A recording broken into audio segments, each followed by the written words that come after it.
السلام علیکم ورحمۃ اللہ وبرکاتہ۔ ناظرین، آج ہم آپ کے لیے ایک نیا واقعہ لے کر حاضر ہوئے ہیں جو کہ بہت ہی خوبصورت واقعہ ہے۔ یہ واقعہ سید گھرانہ، تحریر نمبر 1140۔ ایک سید گھرانہ خوشحال تھا۔ گھر کا مالک بچیاں اور بیوی چھوڑ کر ملک عدم روانہ ہوا۔ والد کی وفات کے بعد بچیاں بے سہارا ہو گئی، حتیٰ کہ فاقوں تک نوبت آئی تو انہوں نے اپنے گھر کو چھوڑ کر شہر کی راہ لی۔ شہر میں ایک بے آباد مسجد میں ڈیرا ڈال دیا اور ایک سید گھرانہ خوشحال تھا۔ گھر کا مالک بچیاں اور بیوی چھوڑ کر ملک عدم روانہ ہوا۔ والد کی وفات کے بعد بچیاں بے سہارا ہو گئی، حتیٰ کہ فاقوں تک نوبت آئی تو انہوں نے اپنے گھر کو چھوڑ کر شہر کی راہ لی۔ شہر میں ایک بے آباد مسجد میں ڈیرا ڈال دیا اور بچیوں کی والدہ ایک صاحب سروق مسلمان کے گھر گئی اور اپنی پبتا کہانی سنائی۔ اس پر اس امیر مسلمان نے کہا کہ تم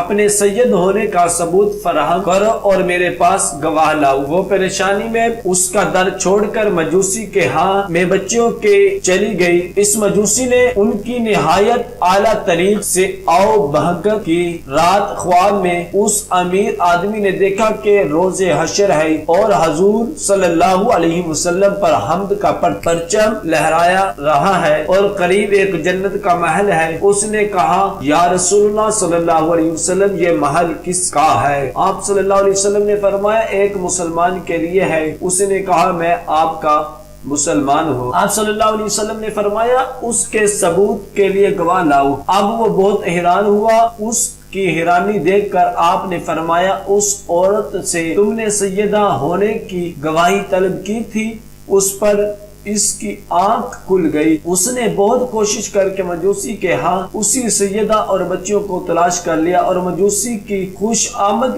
شروع کر دی کہ ان عورتوں کو میرے ہاں بھجوا دو۔ اس مجوسی نے انکار کر دیا کہ ان کی بدولت میرے ہاں بہت سی نعمتیں آئی ہیں اور مجھے برکات نصیب ہوئی ہے۔ اس پر اس امیر آدمی نے مجوسی کو نقدی کا جھانسا بھی دیا کہ 1000 دینار کی رقم لے لو اور انہیں میرے ہاں بھجوا دو۔ اس کے بعد امیر شخص نے صبر کا ارادہ کیا تو مجوسی نے کہا، تو نے خواب میں جو محل دیکھا تھا وہ میرے لیے پیدا کیا گیا ہے۔ تم اپنے توحید پرست ہونے کی دعوے دار ہو۔ اللہ کی قسم، ہم رات سونے سے پہلے ہی مسلمان ہو چکے تھے۔ تو نے دیکھا؟ آپ صلی اللہ علیہ وسلم نے فرمایا، سید زادیاں تمہارے گھر میں ہیں؟ میں نے عرض کیا، جی ہاں یا رسول اللہ صلی اللہ علیہ وسلم نے فرمایا، وہ محل تیرے اور تیرے اہل و عیال کے لیے ہے۔ وہ امیر مسلمان ہاتھ ملتا رہ گیا۔ دعا ہے کہ اللہ تبارک و تعالی ہم سب کو ان کلمات پر عمل کرنے کی توفیق عطا فرمائے۔